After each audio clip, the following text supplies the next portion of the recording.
Hello everyone, welcome back to the channel the twin bros. आज हम पढ़ेंगे class 12th का chapter memories of childhood by Zitkala Sa and बा। Okay, तो जो फर्स्ट स्टोरी है वो है जर्ट्रूड साइमंस बॉर्नन करके एक वुमन की, जो कि 1876 में पैदा हुई थी। वो एक नेटिव अमेरिकन वुमन थी।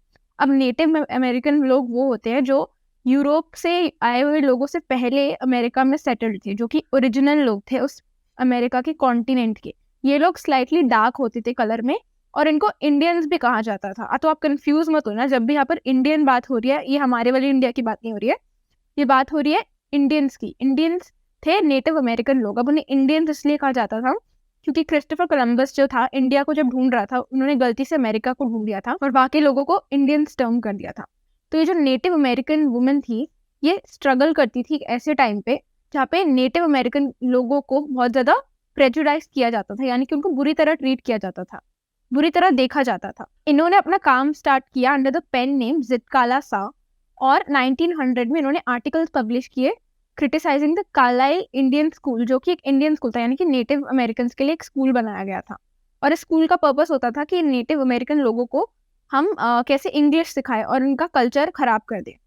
तो वो ऐसे डॉगमा को, यानी कि ऐसे बिलीव्स को खत्म करना चाहती थी, और इस पर उन्होंने अपनी पूरी लाइफ को डेडिकेट किया, और वो इस सारे इविल्स ऑफ ऑपरेशन को फाइट करती थी। The cutting of my long hair by Zitkala Sa. तो जो फर्स्ट डे था उनका द लैंड ऑफ एप्पल्स, यानी कि स्कूल में, ये एक बोर्डिंग स्कूल था, वो बहुत बिटर कोल्ड था, यानी कि वहाँ बहुत ठंड थी, स्नो हो रही थी। और क्या होता है कि एकदम से एक बेल रिंग होती है और हर जगह से आवाज आने लग जाती है, अजीब अजीब सी आवाज आने लग जाती है। कहीं से शूज की आवाज आ रही है, कहीं से कुछ आवाज आ रही है, कहीं से लोग बातें कर रहे हैं आपस में।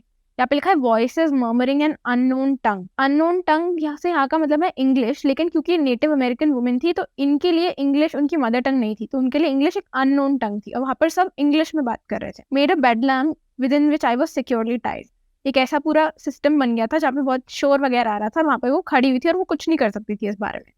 उसके बाद एक पेल फेस वुमेन आती है, यानी कि एक एक्सप्रेशनलेस सी वुमेन आती है वाइट बालों के साथ, जो कि इन लड़कियों को लेकर जाती है एक लाइन में। तो ये जो सारी गर्ल्स थी, इंडियन गर्ल्स थी, यानी कि नेटिव अमेरिकन गर्ल्स थी, और इन्होंने अजीब अजीब से कपड़े पहने हुए थे, लेकिन उनको इस चीज से कोई फर्क नहीं पड़ता। इसके बाद ये लोग जाते हैं और वहां से 3 यंग बॉयज आते हैं। ये सारा बिहेवियर देखकर ज़ित्काला सा जो होती है बहुत अनकंफर्टेबल हो जाती है, लेकिन जब वो देखती है कि ये तीनों लड़के भी अनकंफर्टेबल हो रहे हैं, तो उनको लगता है कि हाँ, ये लोग भी अनकंफर्टेबल हो रहे हैं, सिर्फ मैं अनकंफर्टेबल नहीं हो रही हूँ। इसके बाद एक स्मॉल बेल बजती है, और इस बेल के बजते ही जो सारे स्टूडेंट्स होते हैं टेबल के अंदर से चेयर को बाहर पुल करते हैं। और ज़ित्काला सा को लगता है कि चेयर को पुल करके हमें चेयर पे बैठना है, लेकिन इस बेल का सिर्फ यही मतलब था कि आपको चेयर को पुल करना और बैठना नहीं है। लेकिन ज़ित्काला सा को लगा कि ये बैठना है, और वो बैठ जाती है। और फिर उनको बहुत शाय सा फील होता है कि वो क्यों बैठी जब कोई और नहीं बैठा। इसके बाद जब सेकंड बेल रिंग होती है, तब सबको बैठना होता है। फिर उनको समझ आता है कि बैठना है, और सेकंड बेल के बाद वो बैठ जाती है। इसके बाद क्या होता है, एक मैन होता है हॉल के एंड में, जो कि प्रे कर रहा होता है, मरमर कर रहा होता है, इंग्लिश में कुछ प्रेयर कर रहा होता है, लेकिन ज़ित्काला सा को इंग्लिश नहीं समझ आती, तो उनको समझ नहीं आता कि ये कर क्या रहा है। वो कंफ्यूज हो जाती है, और वो ऐसे प्लेट की तरफ देख के प्रे नहीं करती जैसे सारे स्टूडेंट्स कर रहे थे। तो वो बहुत कंफ्यूज हो जाती है, और एक ये जो पेल फेस वुमन थी उसको ऐसे घूरने लग जाती है, और उसको लगता है कि मुझे क्यों घूर रही है। लेकिन वो क्यों घूर रही थी, क्योंकि वो प्रे नहीं कर रही थी, और वो नहीं समझ रही थी वो चीज़ है जो सारे स्टूडेंट समझ रहे थे। इसके बाद तीसरी बेल रिंग होती है, और तीसरी बेल रिंग होने का मतलब होता है कि प्रेयर खत्म हो गई है, अब सब अपना खाना खा सकते हैं। तो अब इनको समझ आ जाता है कि हाँ, इन तीनों बेल्स का क्या क्या मतलब है। अब वो कहती है कि ईटिंग फॉर्मूला क्रैक करना तो सबसे ज्यादा मुश्किल नहीं था। जो सबसे ज्यादा मुश्किल था वो ये था कि एक दिन मेरी जो फ्रेंड है जूडविन, वो भी एक इंडियन होती है, और उसको थोड़ी बहुत इंग्लिश आती है। उसने ओवरहर किया होता है पेल फेस वुमेन को ये कहते हुए कि सबके जो जिन भी लोगों के लंबे बाल हैं उनको छोटा कर दिया जाएगा। अब इनके कल्चर में ये होता था कि जो भी अनस्किल्ड वॉरियर्स होते थे, जो भी वॉरियर्स वॉर में हार जाते थे, उनके बालों को काट दिया जाता था, और छोटे बाल was a sign of failure, वो साइन ऑफ दो जो स्ट्रांग नहीं होते थे। तो ये लोग आपस में ऐसे डिस्कस करते हैं कि हमें बाल नहीं कटवाने, हम क्या कर सकते हैं। तो जूडविन जो है वो कहती है हमें बाल कटवाने ही पड़ेंगे, हम कुछ नहीं कर सकते, हमारे हाथ में कुछ नहीं है, ये लोग हमसे बहुत ज्यादा स्ट्रांग है, हम चाहकर भी अपने बालों को नहीं बचा सकते। तो इस बात पर ज़ित्काला सा कहती है नहीं, मैं तो अपने बाल नहीं कटवाऊंगी, मैं पहले स्ट्रगल करूंगी, फाइट करूंगी, मैं अपने बाल नहीं कटवाने दूंगी। तो वो क्या करती है, वो कहीं पे जाके छुप जाती है। उनके जो मोकाजन्स होते हैं, यानी कि उनके जो ट्रेडिशनल शूज होते हैं, जो उनके कल्चर के शूज होते हैं, वो एक्सचेंज कर दिए गए थे विद शूज जो अमेरिकन शूज होते हैं, उससे एक्सचेंज कर दिए गए थे स्कूल में। और वो जैसे तैसे बिना सोचे समझे कहीं भी चली जाती है एक जगह ढूंढने के लिए जहाँ वो छुप सके। फिर ढूंढते ढूंढते वो एक रूम में चली जाती है जहाँ पर बेड्स होते हैं, और जो रूम है बहुत डार्क होता है क्योंकि वो डार्क ग्रीन कर्टन से कवर्ड होता है। थैंकफुली वहां पर कोई था नहीं। तो वो क्या करती है, बेड के एकदम अंदर वाले पोर्शन पे चली जाती है जहाँ से उसको कोई देख ना पाए। लेकिन वहां से उसको ये समझ आ जाता है कि लोग अब उसको ढूंढ रहे हैं और उसके आवाज लगा रहे हैं कि वो कहाँ है, और उसको ये देखकर बहुत डर लगता है। वो जानती थी कि उनकी फ्रेंड भी उनको ढूंढ रही है, लेकिन फिर भी वो अपना माउथ नहीं खोलती आंसर करने के लिए, क्योंकि उनको पता था हल्की से भी आवाज करे उनको पकड़ लिया जाएगा। लेकिन समहाउ उसको पकड़ लिया और एकदम से ड्रैग किया बाहर, बहुत मुश्किल से उसको ड्रैग किया गया। वो पूरी कोशिश कर रही थी चिल्ला चिल्ला के, स्क्रैच करके फ्लोर को, किक करके, कि उसको ना निकाला जाए, लेकिन उसको बहुत ज्यादा फोर्स करके निकाला और एक चेयर से बांध दिया गया। इसके बाद वो बहुत ज्यादा रो रही थी, बहुत अपसेट हो गई थी, और फोर्सफुली उसके सारे बालों को काट दिया गया और उसको बहुत बुरा लगा। वो कहती, आई लॉस्ट माई स्पिरिट।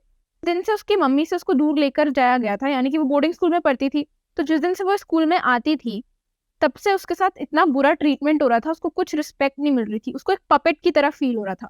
उसको लग रहा था कि ये कोई हर्डर है जो मेरे को जानवर की तरह ट्रीट कर रहा है, मैं बस करे जा रही हूँ जो ये कह रहे हैं। बहुत मेंटली अपसेट हो गई थी, लेकिन उसकी मदर की तरह कोई यहाँ पर नहीं था जो उसको वो कंफर्ट कर सके और उसकी सिचुएशन को अंडरस्टैंड कर सके। स्टोरी भी कुछ सिमिलर है। बामा करके एक तमिल वुमेन होती है, दलित यानी कि अनटचेबल, आपको पता ही होगा, और वो एक क्रिश्चियन होती है। वो रोमन कैथोलिक फैमिली से बिलोंग करती है। ये उनके कुछ वर्क्स के बारे में लिखा गया है। मेनली उनका जो वर्क है वो है उनकी ऑटोबायोग्राफी करो, विच मीन्स एन एम्ब्रियो और सीड, जो कि रिप्रेजेंट करता है फ्रेशनेस और न्यूनेस को टू अ ह्यूमन बीइंग। बामा, जब बामा थर्ड क्लास में पढ़ती थी, उन्होंने ऑलरेडी अनटचेबिलिटी को एक्सपीरियंस कर लिया था और उनको समझ आ गया था कि हाँ, हमें ऐसा ट्रीट किया जाता है कि हम ये चीज़ें, नॉर्मल चीज़ें डिजर्व नहीं करते। लेकिन इस टाइम पर कोई अनटचेबिलिटी के बारे में ठीक से बोलता नहीं था, कोई भी अपनी आवाज़ नहीं उठाता था। एक दिन बामा अपने स्कूल से घर जा रही होती है। उनके स्कूल से घर तक का जो रास्ता है वो सिर्फ 10 मिनट है, लेकिन वो आराम से टाइम पास करके चीज़ों को ऑब्जर्व करते करते जाती थी, आराम से 30 मिनट्स लगा के, कम से कम 30 मिनट्स लगा के। उनको बहुत इंटरेस्ट आता था रास्ते में जो भी चीज़ें हो रही थी, नॉवेल्टीज और ऑडिटीज, यानी कि जो भी न्यू चीज़ें होती थी, जो भी डिफरेंट चीज़ें होती थी, जैसे कि कोई सपेरा है, एक साइकिलिस्ट है, एक परफॉर्मिंग मंकी है, जो भी रास्ते में उनको बाजार में चीज़ें दिखती थी उनको बहुत एंटरटेनिंग लगती थी, और आराम से धीरे धीरे वो देख देख के घर पहुंचती थी। पर वो डिस्क्राइब कर रही है डिटेल में कि क्या क्या चीज़ें थी जो उनकी अटेंशन को ग्रैब करती थी।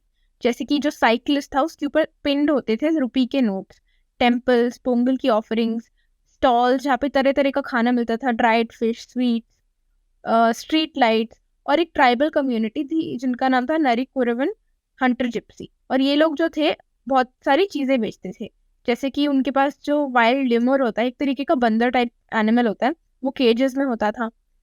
नीडल्स बेचते थे, वो क्ले बीड्स बेचते थे, अलग अलग चीज़ें बेचते थे। हर चीज़ उनको इतनी अट्रैक्टिव लगती थी कि उनका मन ही नहीं करता था कि वो घर जाए। बाहर डिफरेंट पॉलिटिकल पार्टी से जो लोग थे आके नारे लगाते थे, पपेट शो होता था, स्ट्रीट शो होता था, स्टंट परफॉर्मेंसेज होती थी, अलग अलग चीज़ें होती थी, बस एंटरटेनमेंट ही एंटरटेनमेंट होता रहता था। उनका मन ही नहीं करता था कि वो वहाँ से घर जाए। बाजार के रास्ते में कॉफ़ी क्लब्स होती थी, और इस कॉफ़ी क्लब में जो वेटर होता था वो कॉफ़ी को ठंडा करता था। अगर आपने कभी रेस्टोरेंट में देखा है, किसी साउथ इंडियन रेस्टोरेंट में, कि वो फिल्टर कॉफ़ी को कैसे एक कप से दूसरे कप में डाल के ठंडा करते हैं, वो वैसे कर रहे थे, और उसको बहुत इंटरेस्टिंग लग रहा था ये देखना। वो लोगों को अनियन चॉप करते हुए देख रही थी, कहीं पे आलमंड ट्री, कहीं पे कुछ, कहीं पे कुछ, और ये सारी चीज़ें उनको रोक रहा था घर जाने से।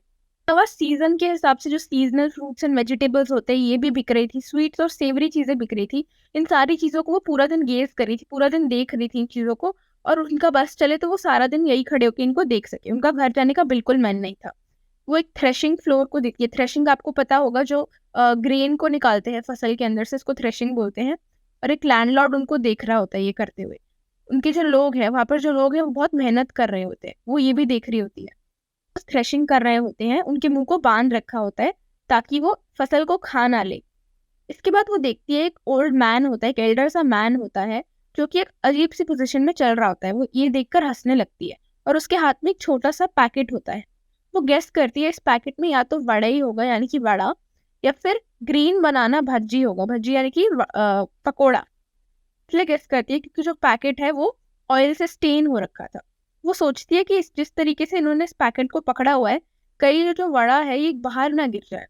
बाद वो आदमी अपने लैंडलॉर्ड के पास जाता है, अपने मालिक के पास जाता है, और स्ट्रिंग से पैकेट को पकड़ के अपने मालिक को दे देता है। और उसने स्ट्रिंग से क्यों पकड़ा था इस पैकेट को? क्योंकि वो एक अनटचेबल था और यहाँ पर बहुत ज़्यादा अनटचेबिलिटी प्रेवलेंट थी। ये बात बामा को समझ नहीं आई थी। वो अपने भाई को जाकर बताती है हंसी खुशी में कि ऐसा ऐसा हुआ था, और उसका जो बड़ा भाई होता है वो अम्यूज नहीं होता। वो बामा को समझाता है कि ऐसा इसलिए हो रहा है क्योंकि ये आदमी एक अनटचेबल आदमी है और इसको कोई राइट नहीं है कि ये पैकेट को डायरेक्टली टच करे, इसीलिए इसने स्प्रिंग से पकड़ा हुआ है। तो ये सुनकर बामा को बहुत बुरा लगता है। बामा को पता चलता है कि अनटचेबिलिटी की वजह से ऐसा हो रहा था, तो उसको बहुत बुरा लगता है। वो ये क्वेश्चन करती है कि जब बड़ा ऑलरेडी पैकेट में रैप था तो उसको इस तरीके से पकड़ के झुक कर देने की क्या जरूरत थी मालिक को।